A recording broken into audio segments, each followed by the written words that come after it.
Searching for the best way to protect passwords and privileged accounts? Thycotic empowers security and IT operation teams to discover, secure, and manage all types of privileged accounts with the fastest time to value of any privileged access management solution. Get up and running fast with solutions for privileged account discovery, turnkey installation, automation, auditing, and reporting tools with Thycotic's free 30-day trial. Thycotic, the fastest growing PAM provider in the market, available both on-premise and in the cloud. Get started today with a free Thycotic secret server trial at securityweekly.com/Thycotic.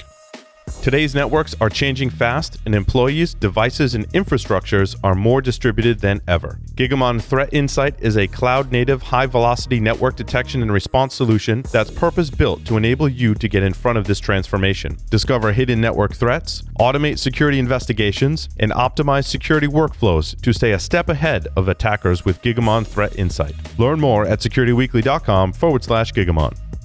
When it comes to web app and API security, the choice is simple. You can choose Fastly's security solution that teams will actually use in full blocking mode, just like 90% of their customers. Or you can stick with costly options that you probably just turn off. You can get Fastly's all-in-one platform that protects apps everywhere they live, however they're built. Or departments can agree to disagree. You can go to securityweekly.com/Fastly to learn more. Or you can just wish you had. Welcome back to Enterprise Security Weekly. I am your host, Matt Alderman, joined by Adrian Sanabria and Jeff Mann. In our May 27th webcast at 11 a.m. Eastern, we'll explore the latest attacks against DNS and the latest techniques that make it possible to discover and disrupt those attacks. In our June 3rd webcast at 11 a.m., you will learn about pen testing tools and why every organization should be using them regularly. Visit securityweekly.com/webcast to register now. If you missed any of our previously recorded webcasts or technical trainings, they are available for your viewing pleasure at securityweekly.com/on-demand. All right, gentlemen, time to dig into the news. Now, historically, this is a huge, huge news week. And when I was at Qualys... historically, right? When I was at any vendor, we would bundle up all of our stuff and we would release it at RSA Conference and Black Hat, and the news would come out. It wasn't that bad this week. I mean, we've got a number of stories to cover, don't get me wrong, but I don't think it's at the same volume as it has been in the past. I'm not sure. Unless I've missed something. Yeah. Well, I mean, I've been combing the news. I'm more of the... Is RSA happening this week? Right. I've been busy doing actual day job stuff, so I've been heads down doing a PCI assessment virtually. So I haven't had much chance to pay attention to the RSA stuff. Although I do have an expo pass for tomorrow, so I'm going to be logging in tomorrow for a little bit. So what's going on at RSA this week? You get to go virtual booths. So I organize mine in product announcements, some acquisitions, some funding. I see, Adrian, you added some funding and acquisitions as well. So let me just kind of roll. Qualys announces cybersecurity asset management built on the Qualys cloud platform to inventory the complete IT ecosystem, detect security gaps, and respond to the risk, all from a unified platform. What I think this is an extension of some of their initial asset discovery capabilities that they came out with and kind of made it a freemium offer a year or two ago, Adrian. No, exactly a year ago. They announced it at RSA last year. I remember that. Yeah. And so, it looks like they're adding some more. I mean, look, asset management, I think, is still a big challenge for organizations, especially in this world where things are all over the place. They're not on my corporate network. So just running a discovery scan on my corporate network just doesn't work anymore. We got stuff in the cloud. We got stuff at people's houses, etc. And so, I think asset management's that one area that people forget about, but it's so darn important. Yeah. Absolutely, and we've seen funding behind it. There's Jupiter One, there's Exonius won the Innovation Sandbox a couple of years ago. It's Rumble. Is version 2.2. Like they have a major release almost every year. So it's that market is hot again. Yeah, it's something you can't forget about. Asset discovery and classification, right, Jeffrey? Exactly. Next one, ThycoticCentrify, the merger of the two that was announced a few weeks back. Adrian, we covered that on Enterprise Security Weekly. Enhances DevOps Secrets Vault. I think this is one of those features that's really going after what CyberArk and the Conjure the acquisition a few years back is going after is, how do I protect credentials for the development teams? Because look, we don't want hard-coded usernames and passwords in our code, so we got to extract them out. Is anybody else bothered by the squishing the two names together? Yes, I'm sorry. I used to work for a company called Amberon Trustwave, and that didn't work out too well. I was really hoping we could. No offense to whoever came up with the name Thycotic, but I was really hoping we could get rid of that with this merger, because I always feel silly saying Thycotic. Yeah, I think it's a challenge. Now it's ThycoticCentrify. Just rolls right off the tongue. Yeah, and I think that's a challenge when you do an acquisition. It's like, well, which brand do you keep? Well, sometimes you want to keep both brands. Look, as Cyber Risk Alliance, we're going through the same challenge, guys, right? They bought, InfoSec World and SC Media and Security Weekly. How do you unify brands like this? So, yeah, it's always bad enough that we have to type out Cyber Risk Alliance as our email address, because it's freaking long. That is long. But it's interesting. Like, the opposite occurred a couple years ago.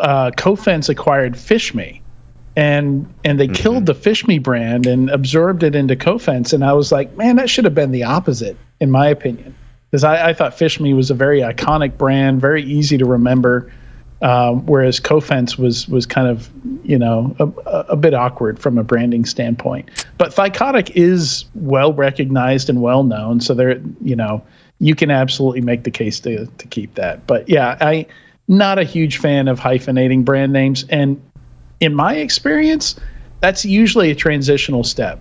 Right. Oftentimes you'll only see that last a year, 18 months, and either an entirely brand new name will replace both of them, or they'll pick one. Yeah, well, actually, we had Acunetics on earlier today, and this happened when NetSparker and Acunetics came together, and they kept the two brands separate. Well, then they created kind of an umbrella Invicti over top, and then turned NetSparker and Acunetics into the product portfolios. So I thought they did a pretty good job, because they were struggling with, well, do we use the NetSparker brand? Do we use the Acunetics? They actually created a third entity called Invicti that sits over top of the NetSparker Acunetics. You might see the same thing happen here, actually. Yeah, kind of what Avanti did a few years ago, right? Which every time I see that name, I think the Studebaker Avanti, except with an I. Yeah, to be fair, there probably is no right or good way to do this. It's a challenge. I mentioned I've been doing my day job this week, a virtual on-site PCI assessment, and my particular client is using Bit9. But so we're looking for Bit9 on a sample of a server today, but it's not really Bit9. It's called the Carbon Black Protect CB agent or something. Is it still CB because they got acquired by VMware? Yeah. Exactly my point. I'm like, the customer's still calling it Bit9, and how many years ago did Carbon Black acquire Bit9? It's been quite a while, hasn't it? Yeah, it has been. How many times have AS400s been rebranded? Right. I think it's just IBM I now. They just eliminated everything except for the one letter. Well, I said to the client, I said, well, show me the running agent, the CB, whatever it was called. I said, and next year we'll come back and it'll be VM something detection. Right, of course. Yeah. But in that source code, it still says Bit9 everywhere in the source code, right? Oh, of course it does. Right. Yeah, they integrated it under a single agent, but it's Carbon Black / Bit9. Bit9's got pieces under the covers, and then VMware is going to rebrand it onto something else and eventually change the process name to something VM something. Right. So getting back to ThycoticCentrify, they might call it a merger, they might call it an acquisition. Somebody paid more money to somebody else, and they might be acquiring. I don't know which way it went. Feel free to jump in, Matt. But like in the Amberon Trustwave experience, because that lasted for longer than it should, and they reverted eventually back to TrustWave. But in that case, nobody had ever heard of Amberon other than the people that worked at Amberon that were very well funded and acquired TrustWave. So it'll be interesting to see how it plays out. There is no right answer. It's just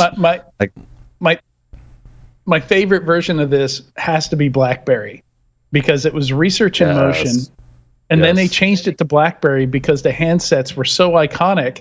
The handsets died like 2 or 3 years later almost. Mm-hmm. And then they were stuck with this brand new brand, this brand new name, and acquiring companies like Cylance, you know, when they've got the name of a mobile phone company, when the mobile phone part is dead.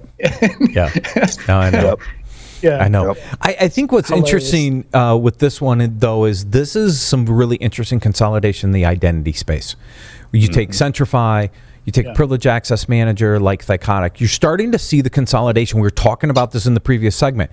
This is what I think we're going to continue to see in the identity space, because you don't want dozens of identity vendors integrated into an identity strategy. You're going to continue, I think, to see some consolidation. I think this was a really good merger because it was announced as a merger, Jeff, between the two entities.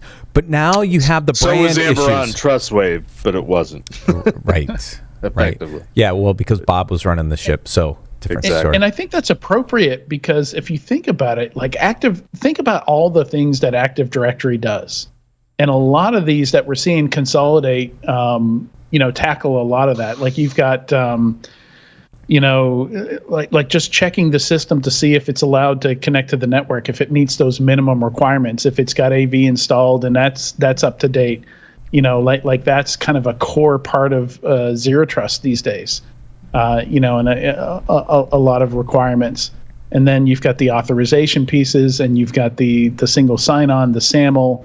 You know, the third party, the SaaS products you're logging into. I think there's a precedent here for kind of a monolithic platform that you use to figure out what everybody should have access to. Yeah, agreed. Arctic Wolf releases managed security awareness. So this is interesting, right? I mean, they're a managed detection and response provider. Now they're offering managed security awareness. It's an interesting move here, I think, because we've got some well-established security awareness vendors out there. We've already mentioned a couple, and KnowBe4, another big one that just went IPO. You're seeing some very interesting entries into the space. This is not where I'd expect it from an MDR player. Managed security awareness, does that mean they take the training for the employees? Because I can tell you employees would be stoked about that. Yeah, right. Well, that would be nice. Now, I'm assuming that means they're hosting it probably in the cloud somewhere and making it available for everybody. I probably shouldn't say this on air. I may get in trouble for it. My day job company, Online Business Systems, we use perhaps one of these companies that you just mentioned, and I'm not a big fan just because of the association with founding members, world's greatest something or other. Don't want to go down that route necessarily. So I'm intrigued by this, simply that there's competition now, simply that there's an alternative. Yeah. Because I'm not enamored for probably mostly personal reasons. Because I was on the good side of the fence many years ago when a certain somebody was on the other side of the fence, and I know exactly what you're talking about. For whatever reason, that is stuck with me. Yeah. Whether it's justified or not. I think most that's very polarizing. Most of InfoSec is on one side of that or the other. Yeah, pretty much. And I don't want to go down that route, other than to say it's nice to see that there's competition, that there's somebody else taking a stab at this. I am more interested in terms of security awareness training, which again, it's a PCI thing, that it be more qualitative, that there, the trend, if you will, for security awareness training. And I've seen this because I've had to inspect it for so many years as part of a PCI assessment. For many years, it was simply convince your employees or try to provide them education on how to pick a strong password. And that has shifted now to how to prevent being phished. Right. So it's all about the phish these days. Yeah. And maybe I'm a little bit Tainted? idealistic. Tainted, idealistic, it's the same thing. But to me, security awareness training should be more than simply how do you prevent the phish? Yeah. How do you pick a strong password? That there should be a more holistic, change the culture view of individual and corporate responsibility and accountability. Tying into something like identity management. All the stuff that we've talked about in the previous segment, and we brought it up a little bit here. It can all be abused if you're of a mind to do that. But why would you? Yeah, I'm not a fan of. I think security awareness has a stigma, and I think about this as security appreciation. Sure. Right? I'd almost want somebody to kind of change the name just to change the narrative a bit and see if we can actually create more of a security appreciation than a security awareness. Because if you appreciate security, it means it changes your heart and your mind versus just being aware. It's different because yes, you can be aware, but it doesn't mean it changes your behaviors in where. Right. I know I'm not doing the thing I'm supposed to be doing, but I'm doing it anyways. Right. And there's so much bad training out there. I mean, this was totally a market where, there were requirements for it and regulations for it. So every mom and pop consulting agency, went out, found some crappy training and bought it and delivered it. And it's that, but it's more, Adrian, because I've had to inspect security awareness training programs for the last 17 years, and there was this wave of what did they call it, CBT. I've had to give them, right. Yeah. So for a while it was like the cool companies were the ones that did really cool videos or had really cool graphics and pop-ups, and it was all, and like, is there any way I can click through this and get to the end? What is that called? You're talking about SCORM or something like that, where you can buy the content and you plug it into your learning management system? Is that what you're looking for? A little bit, but I want to make a confession, and I'm going to do it here because most of my audience probably doesn't watch this show. Maybe they do, but I've not been a big fan of the whole notion of the gamification of security awareness training, just in general. And yet, over the weekend, this past weekend, I've been doing a lot of yard work, and we're getting ready to have a family gathering this weekend, meeting my grandchild, and a lot of people are meeting my new grandchild for she's 9 months old now, and most people haven't met them. So I was, one of the things that my wife wanted me to do was to clean the house. We have a white house, and it gets we back the wood, so it gets funky and mildewy on the back. And I was out doing other yard work, and I said to my wife, while all of my grandkids that live with us and my daughter that lives with us were outside, I'm like, hey, do you want to get started on cleaning the house while I'm doing this other thing? And maybe you could involve the kids. And they were like, water, we're gonna have a hose and it's a nice day out. They were in. And like halfway through, and they did a great job, and halfway through I was like, maybe I need to rethink this whole gamification thing, because I totally Tom Sawyered them, and I didn't have to clean the house because they did the whole thing basically. It was awesome. There you go. So nice. I'm confessing that I need to rethink the whole concept of gamification. Good. I could easily see that going the other way, though, where everyone's dripping wet and the house is still dirty. In mildew. Yeah, still completely dirty. Fortunately, my grandkids are of the age, if you have children, you might remember there's a certain age where they're like, oh, I can do household chores. This is cool and different and fun. And so they were locked into that thing. Mine are past that age. Yep. It won't happen next year, but definitely not. It was the sweet spot this year. Anyway, I'm going to rethink gamification. Okay. As soon as they become team, they start gamifying on their switches. That's right. JumpCloud introduces a free mobile multi-factor authentication. Again, identity, right? I think this is a really good move for JumpCloud.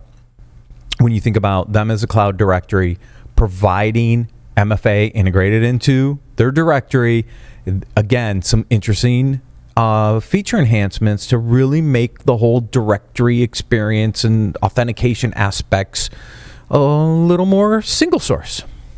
I feel like this is baseline at this point, though. Like everybody's got their own. We just talked about Thycotic. They have their own. Yep. Like this. Yep. Almost every IAM vendor you can think of, you can pick it out of a hat. They've got their own, iPhone and Android app for doing MFA. I'm not sure. In most of these, at least with TOTP, I don't think it matters what you use. Like I use 1Password for TOTP. For my 6-digit token codes, rotating token codes to log into things. Maybe it's not the best idea to have that in the same place as all my passwords. Isn't that blasphemy this week? Or isn't everybody using the RSA token? Wait. Oh. No. No, definitely not. No, RSA birthed this market. Right. By making it difficult, they created the opportunity for Google Authenticator and Duo to come in and make it easier. Yeah, but I think so. They do get some credit. But I think it's table stakes. You're right. But I like to see some of these integrations and some of this innovation start to happen. Absolutely. Because I want this stuff to come together more seamlessly. BlackBerry, to an earlier point, builds out extended detection and response capabilities with new cybersecurity innovations. This coming from a mobile phone provider who happened to buy a security company called Cylance. I need to do a lot of reading on XDR because we talked to some Forrester researchers today, some industry analysts from Forrester.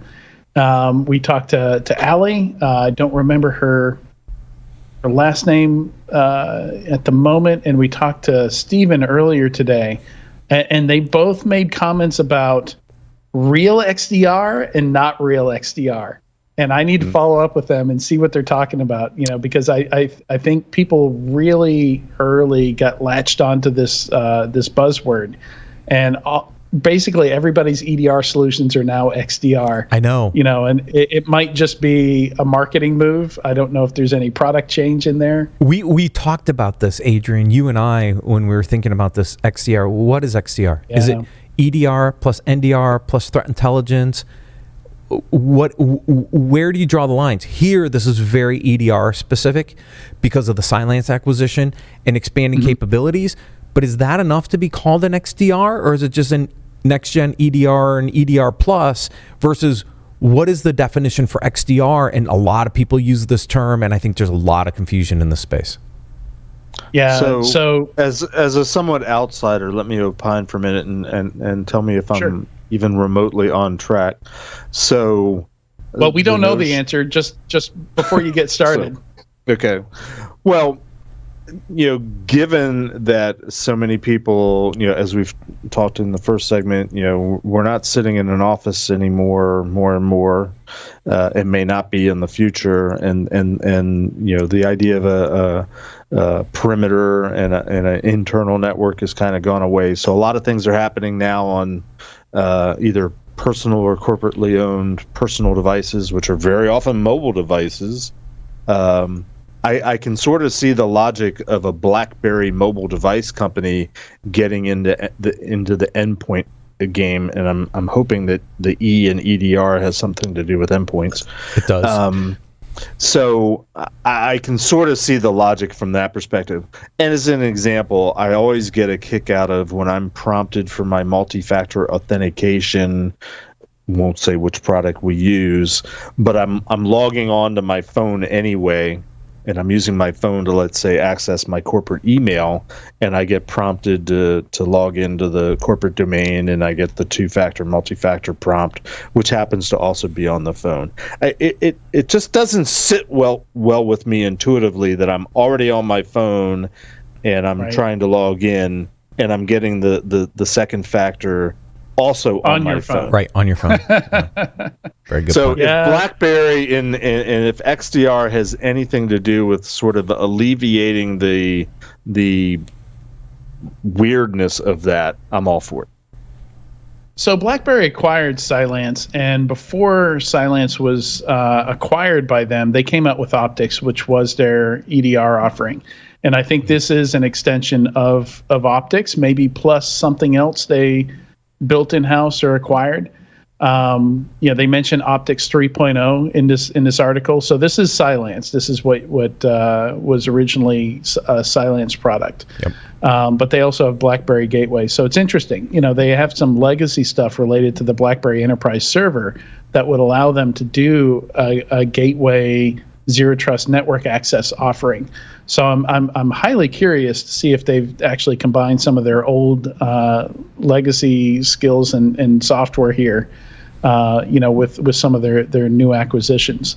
But you're right, Jeff. It's kind of I have a lot of those moments where I'm like, these two things probably shouldn't be happening in the same place at the same time. This is probably not in the spirit of what was intended. Right. For multi-factor authentication. Right. Agreed. Well, and the presumption was, what's something that everybody has? A phone, as they're logging on to their, desktop in their office. Or I guess we need their laptop. I guess we need those physical tokens back.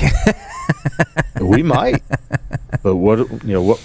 We can resurrect the RSA token. Serious stupid question. Is there a security token? keys? They're here.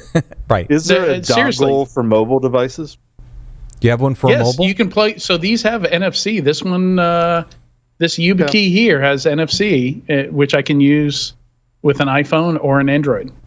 Cool. I implicitly endorse it then.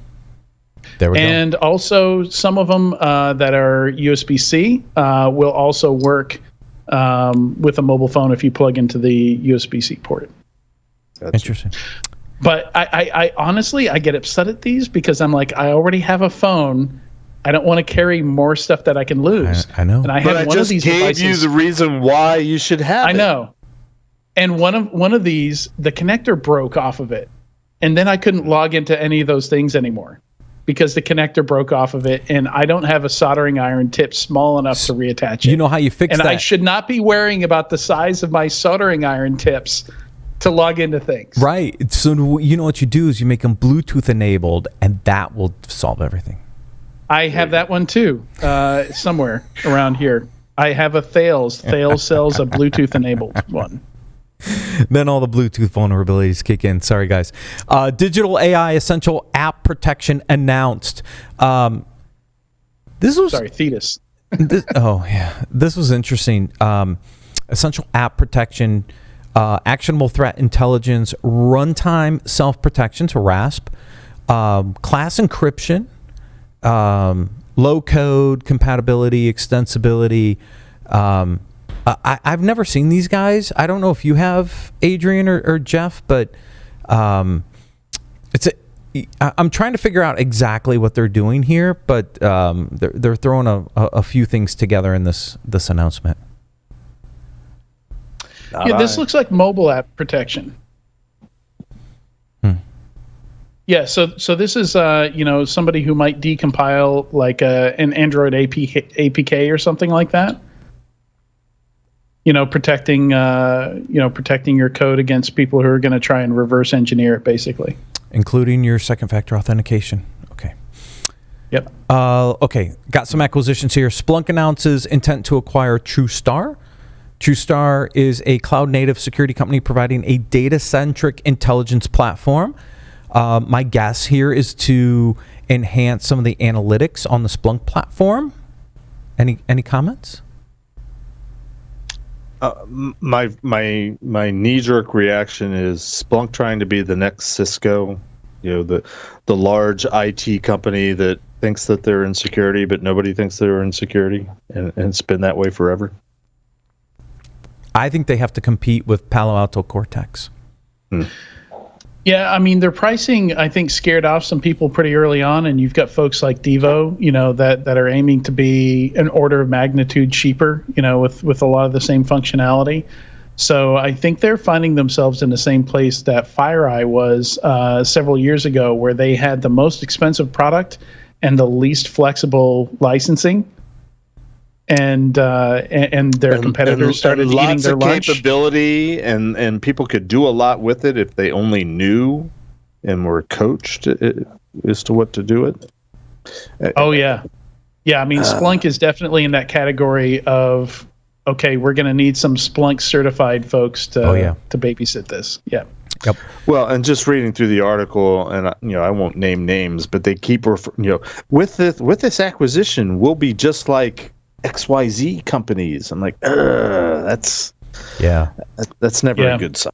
You want to leapfrog if you're going to do an acquisition, which leads me to this next one. We were talking Cisco. Cisco adds to cybersecurity service with acquisition of Kenna Security. This came out late last week. We were commenting on it internally. I know the Kenna guys extremely well. Karim, Ed. I've known Ed Bella since I was at Qualys back in 09, 10. This is an interesting move by Cisco. And one of the comments you made, Adrian, is why not a vendor management company? And my response was, if you can integrate with all the VMs, what the hell do you need a VM for? Exactly. Yeah. And I mean, so Cisco, talking about Cisco being a real security company, I think they started to be a real security company back when they acquired SourceFire, and they put, I think, Martin in charge of that. Yeah, they put Marty in charge, But Adrian, they've made some smart acquisitions. This will be a pop quiz for you, Adrian, and you, Matt. What was the first sort of commercial information security company, which also happened to be the first? I don't know if it was Cisco's first acquisition, but the first acquisition of a security focused company, which happened to be Cisco. Anybody want to throw it down? Give up? Yes, 1998, I think it was. Little company called Wheel Group. Oh, yes. Oh, my gosh. Which I'm pretty sure was 98. And Wheel Group was a startup information security company, one of the first. I think they claimed to be the first security company that had a product. They had a monitoring, detection type of tool, and they were acquired all of like 15 months after their inception. It was something ridiculous like that. Cisco acquired them. I still know some of the guys that were affiliated with the original Wheel Group that are still at Cisco. And this is why I say, companies like Cisco, they're, people know them as an IT company, and they've been literally swallowing up security companies for over 20 years, and still they struggle with being considered to being a security company. Not saying that this is where, to the previous discussion of Splunk, but you happen to pick Cisco as the next article. Cisco, 20-some years later, is still acquiring security companies, and they're still struggling with sort of the identity. Well, you say struggling, but revenue-wise, they're either number one or the number two security company by revenue. If you split out that part. Okay, right. If that's how you measure success. Because they're bundling aspects of this into their enterprise accounts, right? Yep. I mean, this is Enterprise Security Weekly. Right. Cisco is an amazing company that's done amazing things, and they're wildly successful in the realm of security. Yeah, and when you can tap into that networking base, I'm just telling you, they figure it out. But I'll say one more thing though. I've known a couple people that are either work or have worked for Kenna Security in the past, mostly in the consulting side of things. People that I met at the PCI community meeting. Cisco and all large companies that swallow up smaller companies have always struggled with. They typically acquire companies for the product and don't know what to do with the consulting side of things. And it'll be interesting to see what happens here. I don't know that the track record is any better. I don't have good empirical knowledge of it, but I've got the early days, you got Wendy Nather and Duo over there, which are both under Cisco and on the consulting side. Yep. So they're not going to let it die without a fight, I feel like. No, I don't think so. Yeah, that's a good point, Adrian. That might be the test case exception to the rule. But I've known many people that have worked for companies as consultants, but they had a product side of things and were acquired by larger companies. And early on back, like the Wheel Group acquisition, and there was a lot of acquisitions back in the late 90s and the early. Nobody knew what they were doing back then. They were just swallowing things up.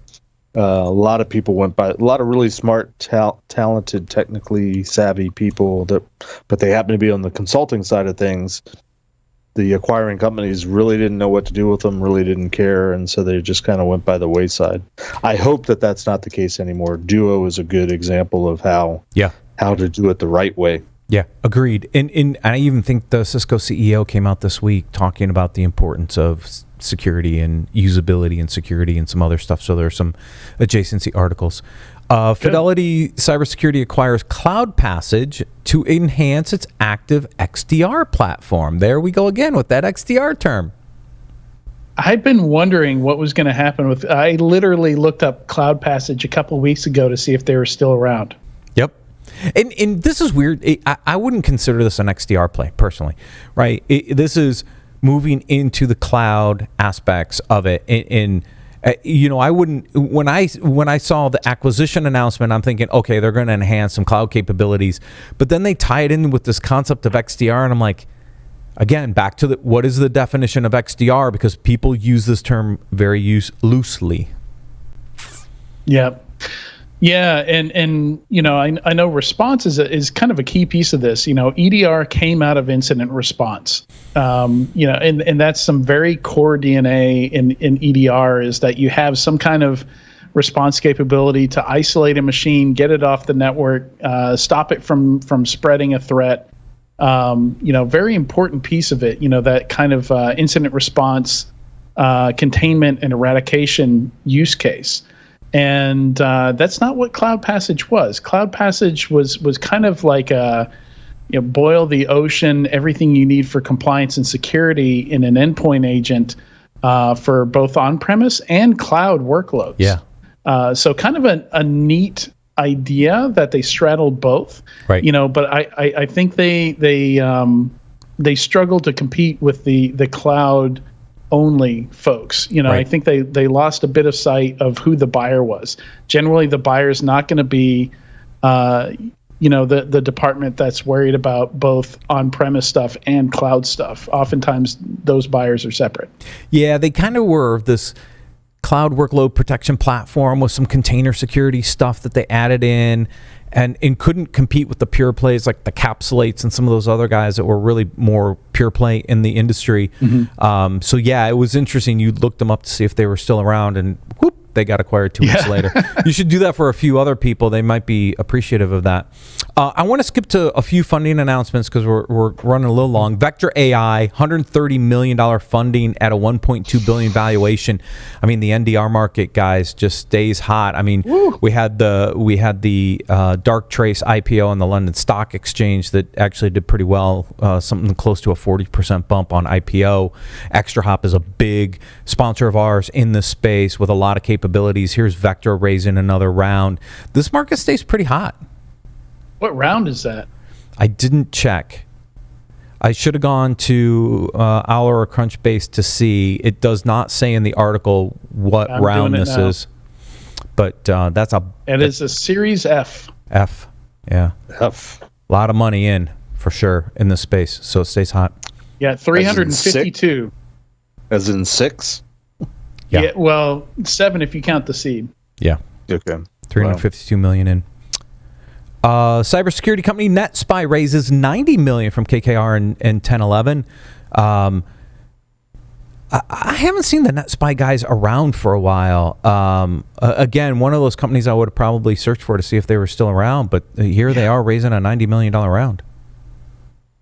Yeah, well, I mean, KKR, aren't you more on the PE side of things at that point? I mean, generally when you get to Series E, Series F, you're at the point where like you've passed the point where you found a good acquisition exit, to another cybersecurity vendor, at least a pure play. Right. And you're looking at more of a, you're not big enough to IPO or do a SPAC deal. So you're generally looking at talking to a PE firm who's going to combine you with some other interesting stuff. Yep. That makes sense to combine. Yeah, I mean, Accuvant was a very good example of that when, now Optiv, I worked there. I remember, having these conversations with the executive team, like what's the exit? can you go IPO as a $1 billion company with smaller margins? And KKR came in and did some things with them. Maybe a similar play here. Styra, again, identity side, raises $40 million in Series B funding to drive access, security, and compliance in cloud-native applications. The Styra is the commercial company of OPA, Open Policy Agent, the open source product.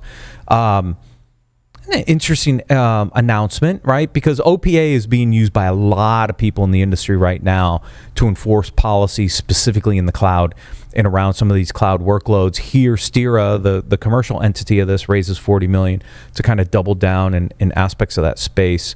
So I thought this was an interesting announcement as well. 1 million downloads per week. Yeah. And OPA is hot, dude. I'm just telling you, almost everybody's using OPA. I have to admit, I was not aware of this. This is news to me, but yeah. Open Policy Agent is hot. Let's see. You had a couple on here too, Adrian. I want to cover real quick. Any big announcements? Well, since Jeff was here, I thought we'd throw on the fact that the version 8 of the CIS controls, CI Security, put those out a couple days ago. And apparently, I have not gotten to dig into them deeply yet, but apparently there's some pretty big changes there. Interesting. And then another acquisition, Twilio acquires Ionic Security. Yeah, so it's always interesting when we see a security vendor acquired by a company to just use internally. Like, I remember seeing a few acquisitions by Facebook a couple of years back. Like, obviously you have something as big as Facebook, they can afford to buy a few security vendors just to solve security problems. Like, instead of buying a product, they buy the whole damn company. And that's kind of what's happened here. Twilio's pretty big in the messaging area. Yep. Anytime you get a text message from a software product, chances are pretty good it's coming from Twilio.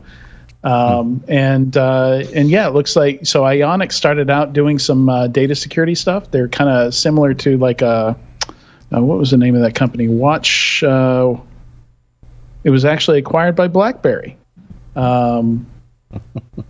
Had it pulled up here. What was and yet another strange plot twist to this episode. Yeah, Watchdogs. They were kind of similar to Watchdogs, where they would make it easier to securely share data with third parties outside your organization. I assume they pivoted at some point. This might just be assets. I'm not sure if they're bringing on employees. I didn't read that deeply into it, but yeah, interesting acquisition. Yes. There are more news articles in the show notes. We're not going to catch them all because we're going to take a quick break and then welcome Mark Bowling from Extra Hop.